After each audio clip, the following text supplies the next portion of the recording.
Hello friends, welcome to my YouTube channel. तो NCERT line by line series में हम cockroach का श्वसन व उत्सर्जन तंत्र पढ़ेंगे। तो चलिए वीडियो स्टार्ट करते हैं। श्वसन तंत्र कैसा होता है? शाखित नली के जाल का बना होता है, ठीक है, जिसमें श्वास नली श्वास छिद्रों द्वारा खुलती है। हवा 10 जोड़ी श्वास छिद्रों द्वारा अंदर प्रवेश करती है, ठीक है। तो श्वास नलिकाएं श्वास छिद्रों द्वारा खुलती हैं, ठीक है। फिर ये 10 जो श्वास छिद्र होते हैं, इनसे क्या करती है? वायु प्रवेश करती है, जो शरीर की पार्श्व सतह पर व्यवस्थित होते हैं, ठीक है।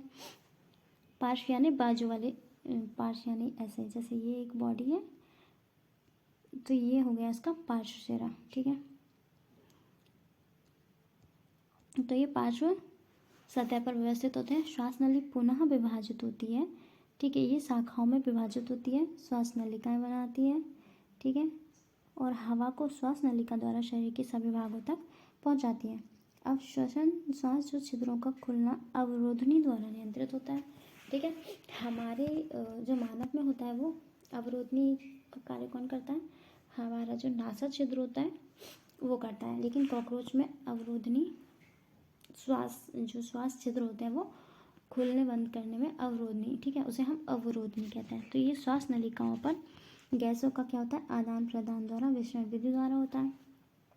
गैसों का आदान प्रदान कैसे होता है? विसरण विधि द्वारा होता है। अब तिलचट्टी का हम उत्सर्जन तंत्र पढ़ेंगे। तो उत्सर्जन तंत्र में मैलपिगियन नलिकाएं द्वारा होता है।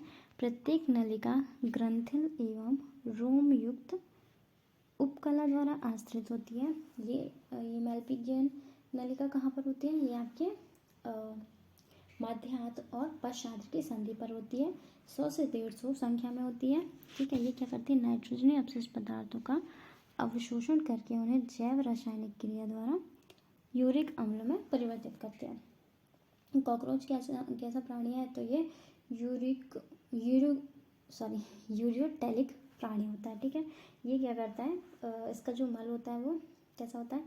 गुटिकाओं के रूप में होता है। यह हम श्वसन में पढ़ेंगे, ठीक है। यूरिक अम्ल पश्चात्र द्वारा उत्सर्जित कर दिया जाता है, ठीक है। अंत में कीट यूरिका अम्ल उत्सर्जी कहलाते हैं, है ना, यूरिकोटेलिक कहलाते हैं।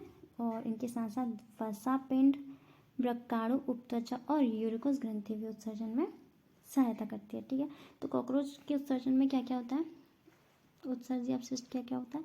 यूरिक अम्ल, है ना, वसा पिंड काय और आपका यूरिकोस ग्रंथियाँ, ये क्या होती है? उत्सर्जन में सहायक होती हैं, ठीक है। तो इस लेक्चर में इतना रखते हैं, मिलते हैं नेक्स्ट वीडियो में। Till then take care, bye bye. सबको लाइक कीजिए, सब्सक्राइब कीजिए एंड शेयर कीजिए। Thank you.